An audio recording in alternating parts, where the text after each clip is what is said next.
Hello and welcome back to VLGA Connect. It's our summer series Best Of collection, and we're going back to May this time, when I was joined by Anna Cronin, Victoria's Commissioner for Better Regulation and chair of the expert panel, which was conducting a wide-ranging review of our state's building system. Anna, lovely to have you on the program. Welcome. Thank you very much, Chris. It's great to be here. You've been appointed the chair of a state government expert panel that's undertaking a comprehensive review of Victoria's building system. Promises to be comprehensive, make recommendations for more, I read, efficient, responsive and contemporary building legislation. This is a pretty big task in front of you. It sure is. This review comes out of the Cladding Task Force. I'm sure you and your members will recall the pretty horrific demonstration that we saw a few years ago in terms of regulatory failure, in terms of the cladding crisis in Victoria. And that was really symptomatic that our building legislative and regulatory systems hadn't kept up with changes in the whole nature of construction and how it's done these days.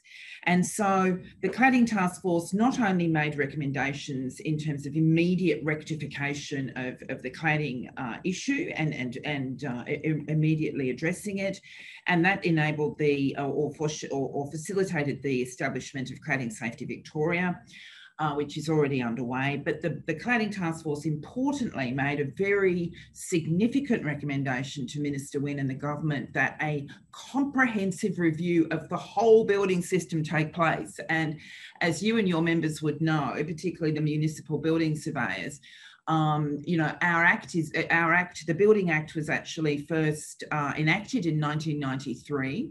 It has since been amended many, many times, and there's regulations that sit underneath it that have also been amended. But essentially, it is an old piece of legislation that's been added to. It is clunky. It is out of date.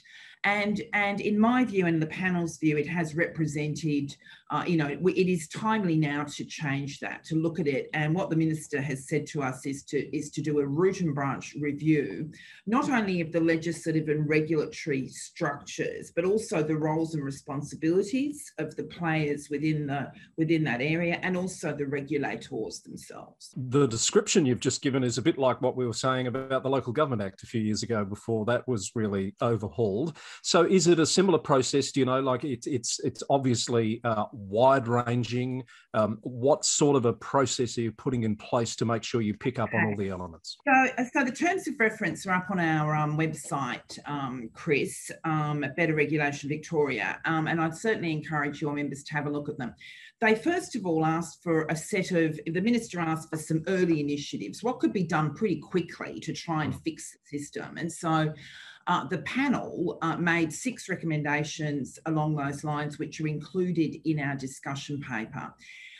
They're mainly focused on improving the consumer experience, improving the training opportunities for building surveyors and for building practitioners, and laying the groundwork for some insurance changes. The panel has also agreed to a staged approach to reform. So we've set our reform program into 3 stages. Our discussion paper, which went out a couple of months ago now and is on the Engage Victoria website and on our website as well, it is focused on stage 1. And the stage 1 reforms, Chris, are to do with improving accountability across the whole construction spectrum, increasing oversight, particularly with high risk buildings, and putting consumers central to the whole system. Those are the 3 main things that the panel's been asked to do. And I should note too that my panel members, my panel colleagues, I'm incredibly lucky to have the people I have involved. So we have Dame Judith Hackett from the UK, who led the UK government's inquiry post Grenfell Tower, post that tragedy. We have Lauren Solomon, the CEO of the Consumer Policy Research Centre, Jerry Ayres, who's the Health and Safety Policy Advisor at the CFMEU. We also have Professor Ian Bailey from Sydney, who is a former architect and a construction lawyer. And we have Melanie Fashion from the Master Builders of Victoria. And look, it's a terrific group. I'm really blessed to have such a good panel to work with. I've got a small panel secretariat led by Mark Keeley with Sean Cleary, who's with me today on it as well. And so we work to support the panel. They work to support the panel. And at the moment, we're in the process of the consultation on the stage 1 elements of the reform package. Right. So I'm assuming Dame Judith Hackett is participating via video conference, or is she coming out? That's the only way we can do it. And it means that our meetings, Chris, happen either at what one might call sparrow fart or late in the evening. So we sort of, we have to accommodate her that way. Yeah. But I can assure you it's worth it. But we do keep an eye on the time zone changes. It's they're pretty important to recognise. Yes, I can imagine. So the panel's got really good industry representation, a lot of experience. How do you see local government's interests being represented? Okay. So look, it's very important that we engage with local councils, and we have, and we are. And we've been, ever since we kicked off this process, the panel first met in February 2020, right? So we actually had a face-to-face meeting, which was terrific, except for Dame Judith. And then ever since then, we've met by video conference. On top of the panel meetings, we have a whole series of stakeholders that we've been having bilateral meetings with as we've gone along, and I can assure you that the Municipal Association of Victoria is heavily involved, particularly through Emlyn and his work, and we're also talking closely with the ASU, the Australian Services Union, and probably more regularly, one of our most regular stakeholders that we consult with is the VMBSG, who do a terrific job of representing the interests of your members in terms of local council issues, in terms of that very important role of municipal building surveyors.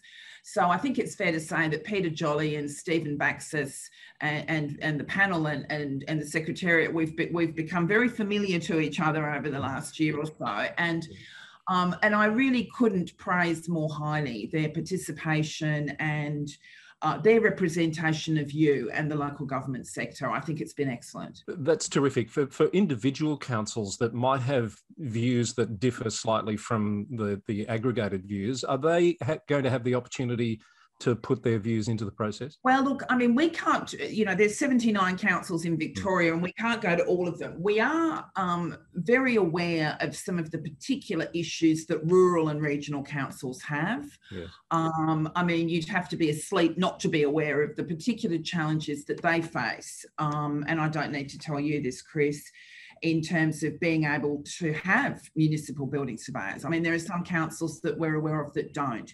Correct. Our consultation process is very open, and I would encourage all of you to, drop us an email. The contact details are all there on Engage Victoria's website.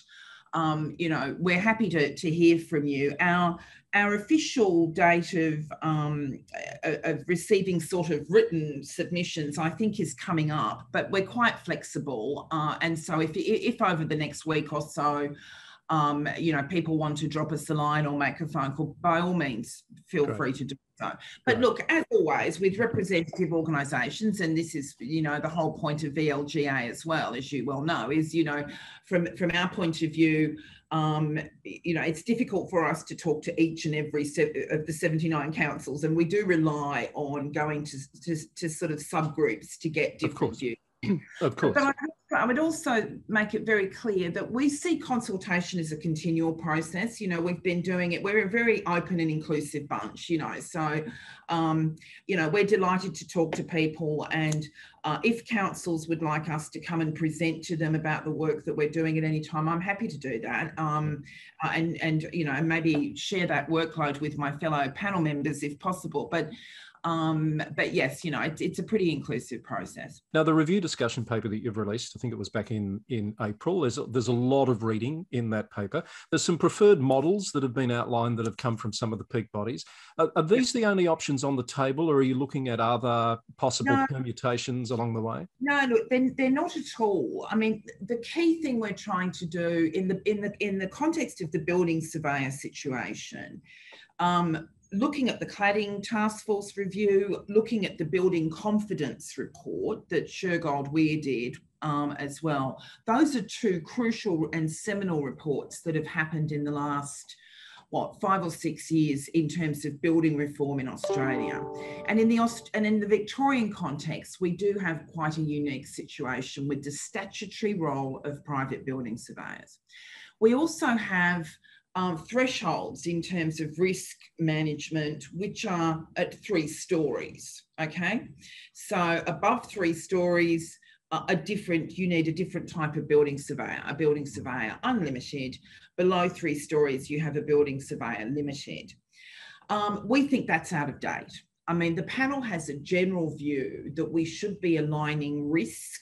So the more risky a building is, the greater oversight you might have on that. Yeah. Now, over the last year, we've worked with the Australian Institute of Building Surveyors, we've worked with the Victorian Municipal Building Surveyors Group, and we've worked with the Municipal Association of Victoria. And we've said to each of them, you guys come up with your preferred model, right? And we will explain it faithfully as much as we can. And we checked it all with them, so I think we did, in the report, so that we can put out those models and say, look, some very considered stakeholders have given us some very thoughtful and sensible approaches that come out of all of their experience. We've also put into the paper a possible hybrid model where we've picked out some of the bits of the other models, and the panel's sort of quite interested in exploring that further. And we put that out for consultation, and since we've done that, Chris, we've had regular meetings with VMBSG and the AIBS people and the MAV because we're tinkering about with it. And in fact, this very afternoon, we've got a meeting of only those groups, right? The specialist building surveyor people to see whether we can try and get some broader agreement across those different models. So I think the panel's very open-minded about this. We want to hear from the experts. We want to hear from VMBSG and AIBS and the other groups and MAV and so on. We want to understand the implications of expecting greater oversight of buildings, which I think, given the regulatory failure, is a natural expectation of government and the community. So we're very open-minded. And look, I'm so pleased that each of those groups made such an effort to give us such a professional, well thought through framework. And it's really been terrific for the panel because we're dealing with smart people who know their stuff, and we're able to sort of build on, to sort of drag out of them those experiences. So it sounds like a very thorough process, which is great to hear. I think most councils, if not all, are welcoming this because it is, as you say, for a lot of reasons, overdue. The sting in the tail sometimes is, what's going to come out at the other end? Will it have resourcing implications for councils? What sort of checks and balances are you able to bring into the process to ensure that it doesn't have those unintended consequences, perhaps, at the other end? Well, look, I mean, to the extent that the panel makes recommendations that involve a greater role for municipal building surveyors, there is going to be an impact on council resourcing. Let's not ignore that, and let's not shy away from that. There is also a stream of revenue that comes into the system through the building permit levy, okay? So our priority as a panel is to try and get the regulatory framework right, okay? To get the increased accountability and to get the increased oversight for higher risk buildings. The data in this area, unfortunately, Chris, is pretty poor. And it's pretty difficult to get an overall view of Victoria and where the risks are and so on. But one statistic that really stuck in my mind was the ABCB at the Building Surveyors Conference that the VBA held in February. One of their senior representatives made this comment and said, in 2019, I think it was, there were $2.5 billion worth of major building defects in Australia, right? $2.5 billion. And of that, 1.5 billion was class 2 buildings. Now that's apartment buildings. That's mid to high rise apartment buildings. Now, we all know, if you look around metropolitan Melbourne, that probably, again, when the Building Act was first introduced in 1993, we didn't see apartment buildings in the suburbs that were higher than 3 stories. You know, you'll recall the old 6-pack apartment buildings that you still see around the place.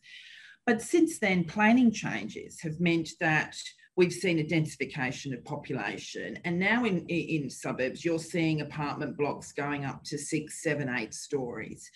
And so as height goes up, risk goes up. And so that's why we think we need a much better aligned system involving more oversight, including from municipal building surveyors, as buildings get riskier, okay? I mean, I don't think the community and the government would think it's acceptable that a building surveyor who essentially does most of his or her work on single-storey dwellings in Keysborough, say, can come into the CBD and do building surveyor work on a 47-floor building. You know, it doesn't sort of make sense, does it? I mean, we really do need to align that risk. And so coming back to your question about resourcing, we're not shying away from that, and we are aware that there will be resourcing implications. We're aware that councils are cash-strapped and so on as well. We're also aware that there is a building stream of revenue that comes from building permit levies. To the extent that there is further demand on municipal building surveyors, there will need to be some recompense from that. I mean, you know, no one's shying away from that. But the panel's priority is to get those regulatory settings right. Excellent. That's really clear. Thank you very much. Timing wise, this is a long process. I think I read you're thinking 3 years from start to finish, which is obviously why the minister wanted some early sort of wins. Can you just very quickly, before we wrap up, walk through the stages and the timing as you see it? So we did the early initiatives last year and submitted those, and they've been agreed to by the minister. So stage 1 is addressing the priority areas that the panel has set out, and that's to do with the things I talked about before: accountability, oversight, putting consumers first. Our focus in stage 1 is on 4 things: practitioner registration and regulation, the roles and responsibilities of building surveyors, including municipal building surveyors, regulator roles and structures, and consumer representation. So those are our priority areas.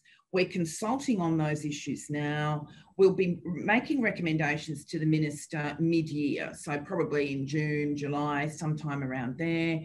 He's very keen to make implementation happen as fast as possible, because he knows these are really important issues to restore faith in the building system and quality and safety of buildings, which is what this is all about. Once we've submitted those recommendations to Minister Wynne, we will then embark on our consultation with stakeholders on stage 2. And that involves looking at some of the other recommendations from the Cladding Task Force, including the consideration of a general duty of care, right? This is analogous a bit to the new EPA arrangements, which some of your members will be aware of. We're also looking at the role of modern building system information. You know, we should be able to really use building intelligence a hell of a lot better than we do now in terms of regulatory requirements and in terms of safety, really importantly. We're also looking at the role of additional mandatory inspections in the process, and that will be part of stage 2. So stage 2 will start pretty quickly. There's a lot of concurrence going on here, so we'll be doing more. We can walk and chew gum at the same time, so that's good. And then finally, during next year, the panel and I and our colleagues at the department and my secretariat will continue our work with stakeholders to develop a new Building Act. So some of the things we're talking about right now will involve amendments to the current Act because we want to get it done quickly. But ultimately, the Minister wants a new Building Act, a new modern Building Act that meets the community's expectations for safe buildings and quality buildings, is aligned with the national framework, and is a new piece of legislation and regulatory framework that basically will lay the groundwork, Chris, for the future of the construction industry for the next 20 or 30 years. And then other people can come along and have conversations like this and do it all again. That sounds terrific. And look, as you work through those stages, open invitation to come and talk with us about where you're at on the program. Okay. The Commission for Better Regulation, this is not all you're doing, is it? You've got other projects on the go? Well, we made recommendations on planning reform at the end of 2019, and I'm delighted to say that they were all funded in the budget in November last year. So these are things about reducing the time taken to get planning permits. There's a lot of support coming out of that program for local councils to improve their own processes, including the application of the Better Approvals Framework for local councils in planning. Many councils have gone through the Better Approvals Framework for their small business licences. It really worked very well. The feedback we got from councils across Victoria was very, very positive. So we thought, well, when you're on a good framework, stick to it. So we thought we'd apply a similar type of approach to the planning system for local councils. So we've done that. We recommended that. So that will be being rolled out very soon. But Chris, there's a lot in this planning reform. So my suggestion is there'll be further announcements in the budget in the next couple of days. So maybe what we should do is come back and have another talk with you about that planning reform, that set of planning reforms and what it means for councils. That would be terrific. I'll hold you to that. Thank you very much for all of that on the building system review, and best of luck with the work. You've got a huge job ahead of you, but well underway by the sounds of it, and we do appreciate your time. No, look, Chris, it's great to talk to you, and I'm very happy to be a participant with your VLGA Connect. When we've got good things to tell you in terms of informing local councils, and I hope this will be the first of many of our talks. Thanks very much. All the best, and we'll see you again soon. Thank you. Bye-bye. I've been speaking with Anna Cronin, the Better Regulation Commissioner, who is heading up the expert panel reviewing the building system in Victoria. Now, there's a lot of information available about this process. You'll find it all at vic.gov.au/building-system-review. We'll put the link on the screen and in the show notes. And as you heard, Anna Cronin will come back and keep us informed of the process as it rolls out. We hope you enjoyed that look back on one of the highlights of the year 2021 on VLGA Connect. There's more to come from our summer series Best of collection. I hope you can join us again soon.